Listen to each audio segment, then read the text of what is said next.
पहला कदम इनका ही था क्या प्यार का? नहीं, इनका था, इन्होंने नंबर मांगा था इन्होंने मुझसे। मांगा था? हाँ, मैं घर जा रही थी तभी इन्होंने कहा कि अपना नंबर दे के जाना। अच्छा, इन्होंने अपना नंबर मांगा? हाँ जी।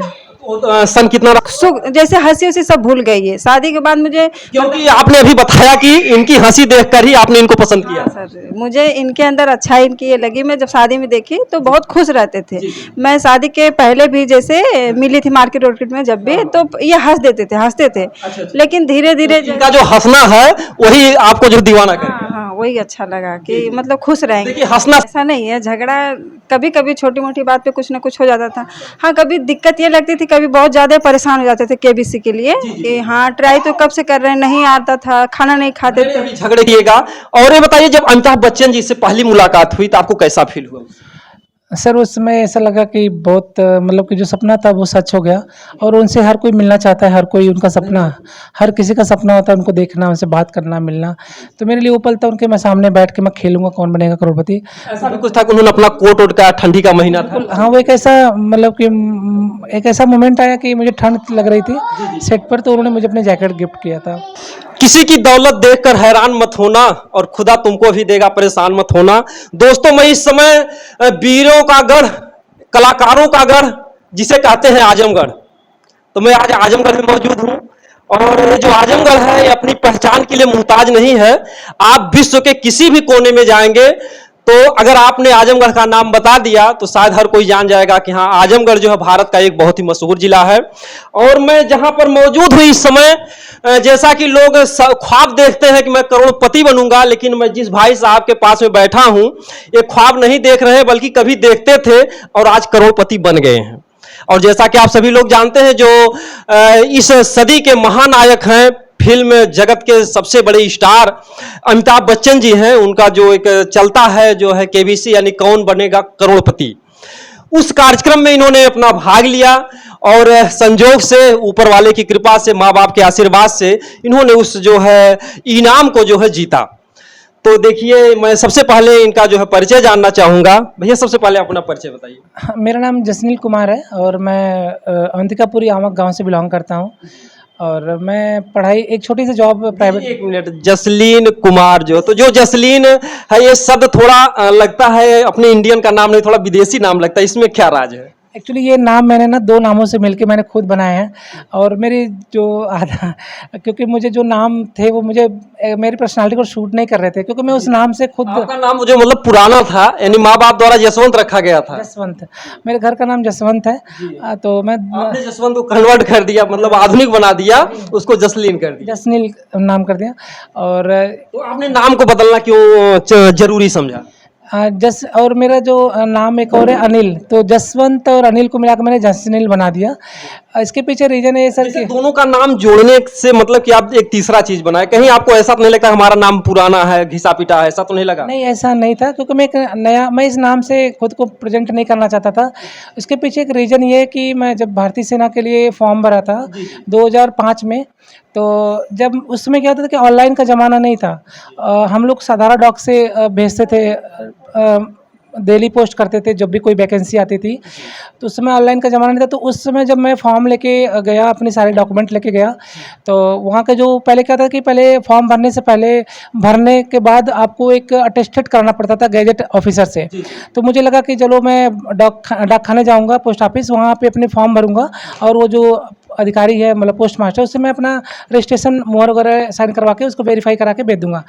तो जब मैं उनके ऑफिस में गया, पोस्ट मास्टर के जो बड़े मेन साहब थे, तो उन्होंने मैंने जब उनको प्रेजेंट किया, मैं कहा सर ये मेरा सर्टिफिकेट वगैरह है और मैं एयरफोर्स में फॉर्म भर रहा हूँ, इसको वेरीफाई करके टेस्ट कर दीजिए। तो उन्होंने मेरा इसे फॉर्म टेबल पर रखा, इसे दूर से फेंक दिया। जी बिल्कुल। अब उसमें मेरी उम्र भी 16-17 साल। नाम क्या लिखा था? ये एयरफोर्स का फॉर्म था। अच्छा। जी। तो वो फॉर्म मेरा इसे उन्होंने फेंक दिया ऑफिस के बाहर, गेट द्वार। तो सर मैं उसको उठाया और रोते हुए बाहर निकला।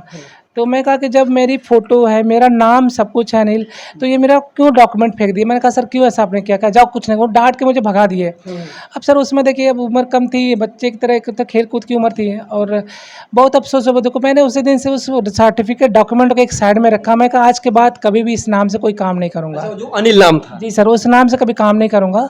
और फिर मैंने सर उस दोनों नाम को मैंने हटा के मैंने एक नया नाम अपना रखा खुद ही। कहीं कहीं देखिए अनिल और जसवंत जो है अपनी कहीं कहीं से जैसे जो अपनी वैदिक चीज़ें हैं, सनातन धर्म से जुड़े शब्द हैं, और कहीं ना कहीं हमारे भारत देश की जो राष्ट्रभाषा हिंदी है उससे जो, लेकिन जो जसलीन नाम है ये तो जो है कुछ इंग्लिश शब्द से नहीं, जसनील दोनों का नाम से है, उसका हिंदी नाम ही है, बस उसको लेने के लिए थोड़ा सा अलग लगता देखिए, है। आप लोग मानिए ना मानिए, लेकिन जो महात्माओं ने लिख दिया कि जथा नामे तथा गुड़े, तो इन्होंने देखिए जो पुराना घिसा पिटा नाम था जो पहले का था उसको चेंज इन्होंने इसलिए किया क्योंकि आप लोग जानिए कि जो नाम होता है कहीं न कहीं सो गुण से आपके मैच करता है। और जैसा कि आप लोग जानते हैं कि भाई देखिए हमारे देश में जातिवाद है, तो जो गरीब के घर के होते थे तो उनका नाम कतवारू, घिसवारू, घसेटू, घुरहू, कतवारू, तो जैसा लोगों ने नाम रखा उनकी आज भी स्थिति आप देखिए, वो कतवारू ही रह गए, घसेटू ही रह गए और घुरहू ही रह गए। और जो अदर कास्ट के हैं, भाई देखिए मैं जातिवाद में नहीं बांटना चाहता, लेकिन मैं इतना तो जरूर कहूंगा कि हमारा देश जो है सभी से एक हो, हमारे देश में एकता हो।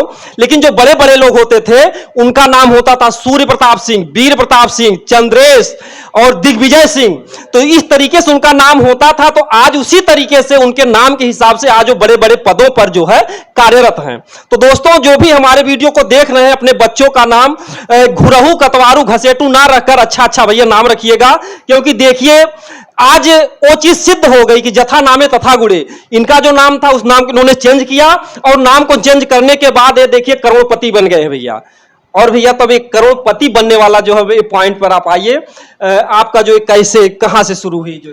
सर इसकी जर्नी मैं 2011 से स्टार्ट किया, और मेरी फाइनेंशियल इशू अच्छी नहीं थी घर की, अभी भी हमारा कच्चा मकान है, और मैं अपने माता पिता का सबसे बड़ा बेटा हूँ, और दबाव भी था मेरे ऊपर कि मुझे सबसे पहले कुछ करके, क्योंकि हर एक माँ बाप के अलावा छोटे जो भाई बहन होते हैं ना, उनकी एक इच्छा होती है कि मेरे जो बड़े भैया हैं वो कुछ अच्छा करेंगे तो उनको सपोर्ट मिलेगा, तो वो एक उनका अलग ही, तो वो हमारे जो कल्चर है हमारे गाँव का, हमारे पारिवारिक का या किसी भी परिवार का, हर किसी का एक उम्मीद है कि मेरे बड़े भैया कमाएंगे और वो हमारे लिए करेंगे।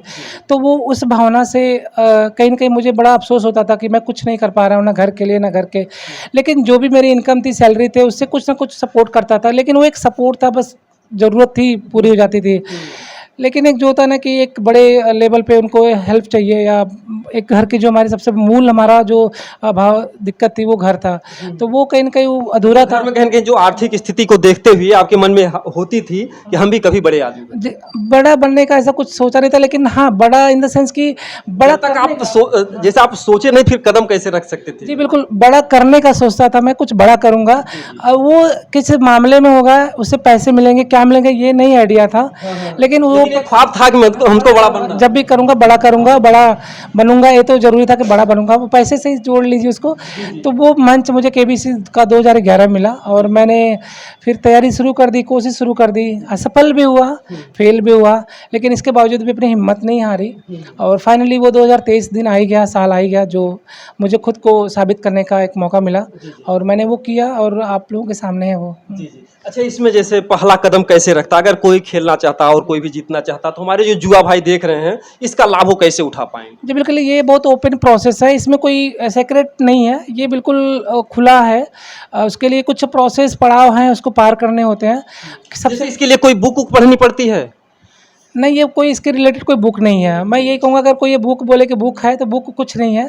उसमें आप अगर उसके फ़ैन हैं केबीसी अगर आप जाना चाहते हैं, अगर आपको कुछ सपना है कुछ बड़ा करने का और कुछ अपने की पैसे की ज़रूरत है उसको फुलफ़िल करने है, तो केबीसी आप देखिए, आपको कुछ चीज़ें समझ में आ जाएगी, क्लियर हो जाएगी कि सवाल कैसे आते हैं और मुझे पढ़ना कैसा है।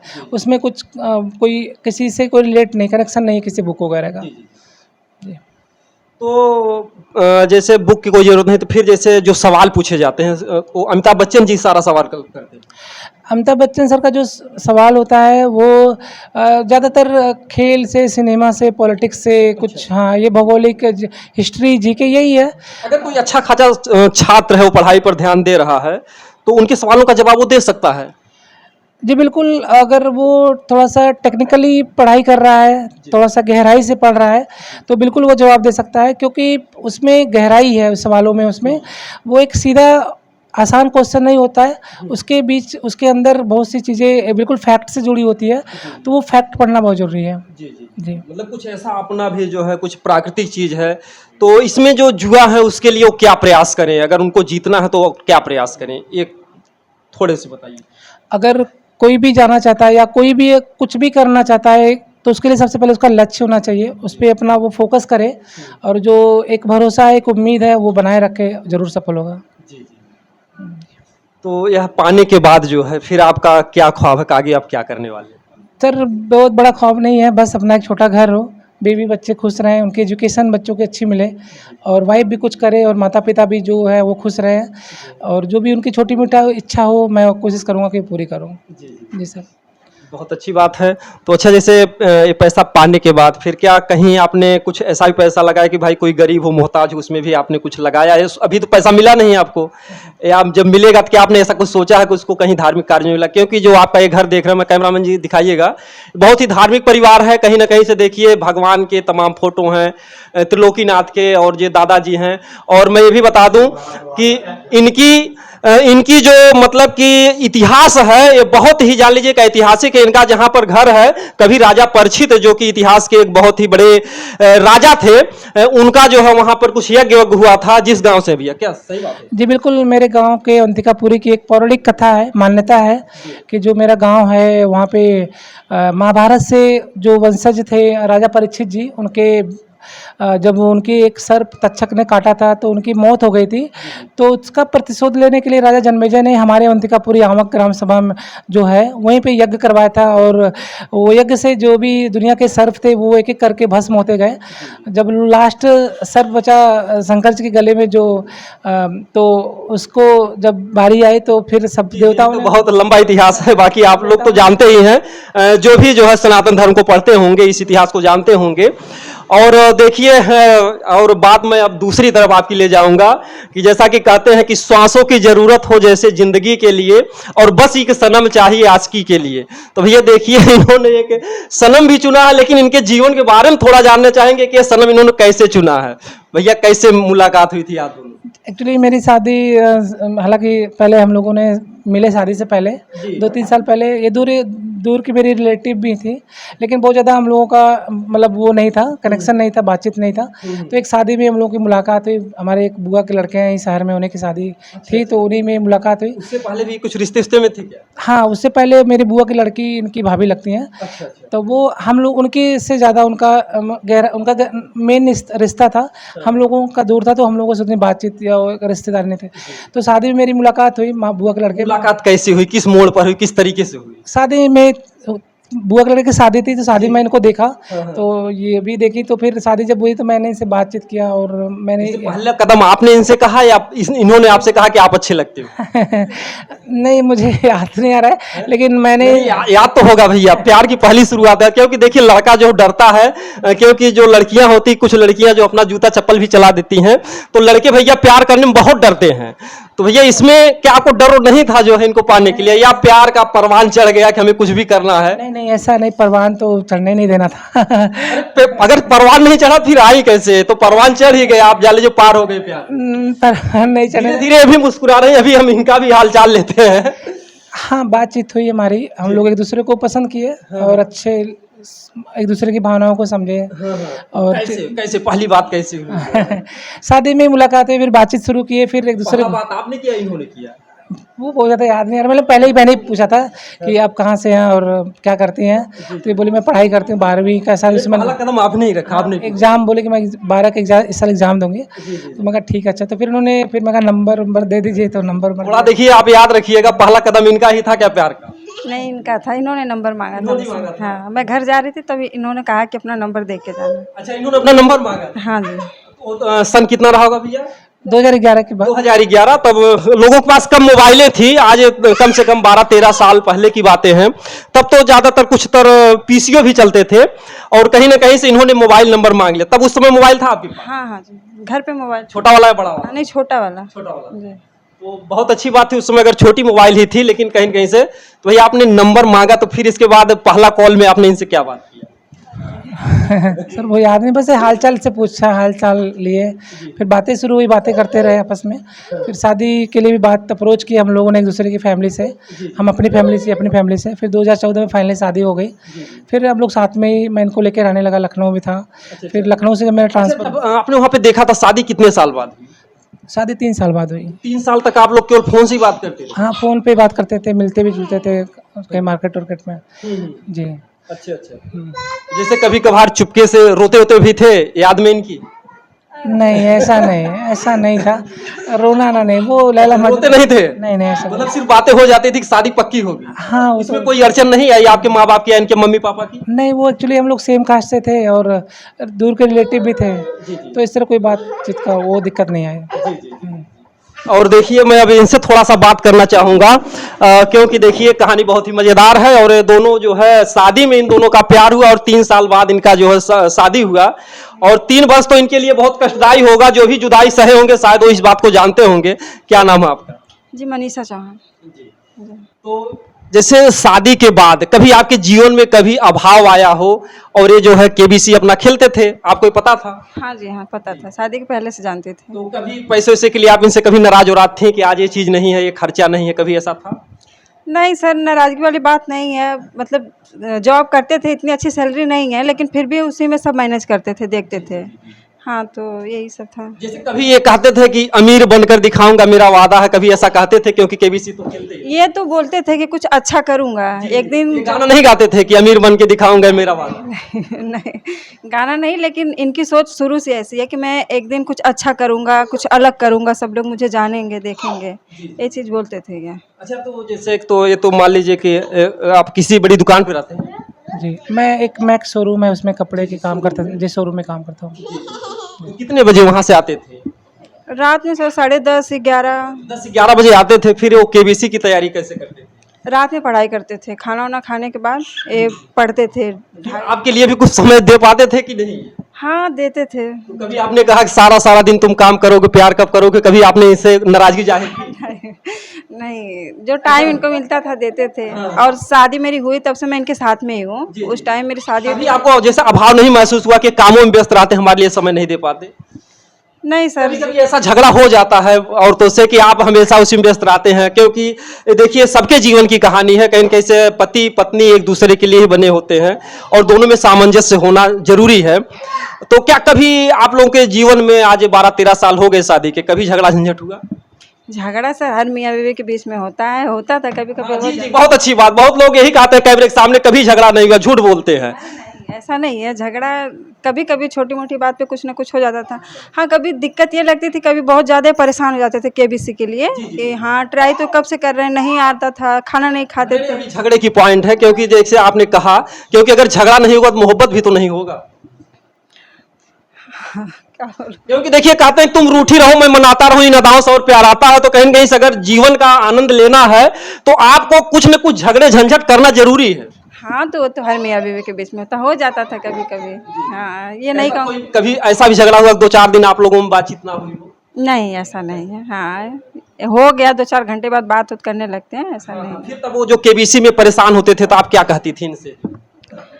सर ये उम्मीद थी कि ये जाएंगे केबीसी में कुछ अच्छा करेंगे, लेकिन जैसे कभी ना ये आता था, सेलेक्ट नहीं हो पाते थे, ये तो बहुत परेशान होते थे।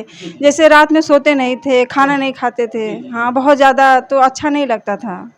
हाँ, तब तो आपको ये लगता था कि भले ही 1 करोड़ रुपए ना आए लेकिन हमारे पति खुशहाल रहे? हाँ, मतलब सुख, जैसे हंसी उसी सब भूल गई है शादी के बाद मुझे। क्योंकि आपने अभी बताया कि इनकी हंसी देखकर ही आपने इनको पसंद किया। हाँ सर, मुझे इनके अंदर अच्छाई इनकी ये लगी। मैं जब शादी में देखी तो बहुत खुश रहते थे।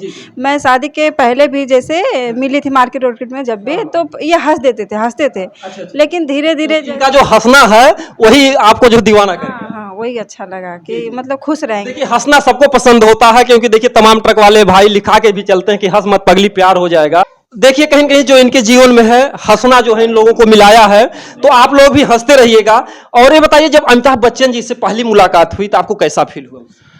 सर उस समय ऐसा लगा कि बहुत मतलब कि जो सपना था वो सच हो गया और उनसे हर कोई मिलना चाहता है, हर कोई उनका सपना, हर किसी का सपना होता है उनको देखना, उनसे बात करना, मिलना। तो मेरे लिए वो पल था उनके मैं सामने बैठ के मैं खेलूंगा कौन बनेगा करोड़पति। ऐसा भी कुछ था कि उन्होंने अपना कोट वोट का, ठंडी का महीना था? हाँ, वो एक ऐसा मतलब कि एक ऐसा मोमेंट आया कि मुझे ठंड लग रही थी सेट पर, तो उन्होंने मुझे अपने जैकेट गिफ्ट किया था। जी। जीतने के बाद फिर अमिताभ बच्चन जी ने आपसे क्या कहा? जीतने के बाद कहा आप बहुत बढ़िया खेले, बहुत अच्छा लगा और आपसे मिलकर बहुत खुशी हुई। जी। जी। तो जीतने से पहले जो आपकी लाइफ थी जो, क्योंकि देखिए हर कोई करोड़पति नहीं बन सकता, इतनी बड़ी जनसंख्या है, जो नहीं जी सकते या जो गरीबी में जी रहे हैं वो कैसे खुशहाल रहें? मैं उनको कहूँगा कि जितना है क्योंकि देखिए आपका एक अनुभव, मैं इसलिए आपसे पूछ रहा हूं क्योंकि आप एक बड़े पद पर चले गए हैं, कम से कम आप करोड़पति में आपकी गिनती होगी अब। तो हर कोई करोड़पति बन नहीं सकता है और हर कोई अपने पत्नी को हर सुख दे नहीं सकता है, तो वो लोग कैसे खुशहाल हैं जो गरीब हैं? देखिए, पहली बात तो गरीब कभी खुद को समझना नहीं चाहिए। ये गरीब शब्द ये जो हम आम आदमी हम लोग ही बोलते हैं देते हैं, क्योंकि जब तक आपके दोनों हाथ पैर सलामत हैं और आप कुछ कर सकते हैं तो वो गरीब नहीं कहला सकते। वो कुछ करे और मेहनत करे और जो उनका सपना है, जो दोस्त है, उस पर काम करे, जरूर सफल होंगे जी। जितना है उतना में खुश रहे वो। बहुत अच्छी बात है जो है। और लास्ट सवाल मैं इनसे ये पूछना चाहूँगी, बताइए जैसे जब से जीते हैं और तब से आपको कोई इनसे डर और तो नहीं लग रहा है? नहीं सर, डर क्यों लगेगा? डर मैं इसलिए पूछ रहा हूँ क्योंकि जो है देखिए एसडीएम ज्योति मौर्य जब एसडीएम बन गई तो उनको मतलब दूसरे उन्होंने उनके पति को छोड़ दिया। तो देखिए दोनों पर निर्भर होता है, कभी अगर पत्नी अमीर हो गई तो दूसरे पति को तलाशती है और पति अमीर हो गया तो भी 2-4 औरतों को शौक होता है, क्योंकि हमारे देश की परंपरा जो भी राजा होते थे 2-4 पत्नियां रखते थे। तो ऐसा आपको कोई भय वय तो नहीं लग रहा? नहीं नहीं, ऐसा इनकी सोच ही ऐसी नहीं है। अच्छा, हाँ आपको मतलब 100% भरोसा है? हाँ, पूरा भरोसा है। हाँ, इनकी सोच ऐसी नहीं है, ऐसा सोचते ही नहीं। अब शादी के पहले चाहे जो भी रहा हो, लेकिन और मतलब शादी के बाद आप इनको कंट्रोल की है पूरा? कंट्रोल मीन्स की सोचते ही नहीं है, इनकी सोच ही ऐसी नहीं है। हाँ, ये लड़कियों के मैटर चलिए बहुत अच्छी बात है। इतना भरोसा जिस भी फैमिली में होगा, जिस भी परिवार में होगा, उसमें प्यार मोहब्बत बना रहेगा और हर कोई जो भी हो अपने अमीरी गरीबी में खुश रहे। और मैं इसी तरीके से जो भी देश हित और समाज हित में जो वीडियो होगा मैं देता रहूंगा। और जो भी भाई गरीब हैं मैं उनसे कहूंगा कि वो प्रयास करें, मेहनत करें। अगर शराब पी रहे हो उसको छोड़ देंगे तो आपका परिवार खुशहाल रहेगा, थोड़े में भी रहेंगे, थोड़ा भी कमाएंगे तो आप बहुत खुशहाल रहेंगे। और हमारा वीडियो कैसा लगा जरूर बताइएगा कमेंट में और इस वीडियो को ज्यादा से ज्यादा शेयर कीजिएगा। दोस्तों जय हिंद।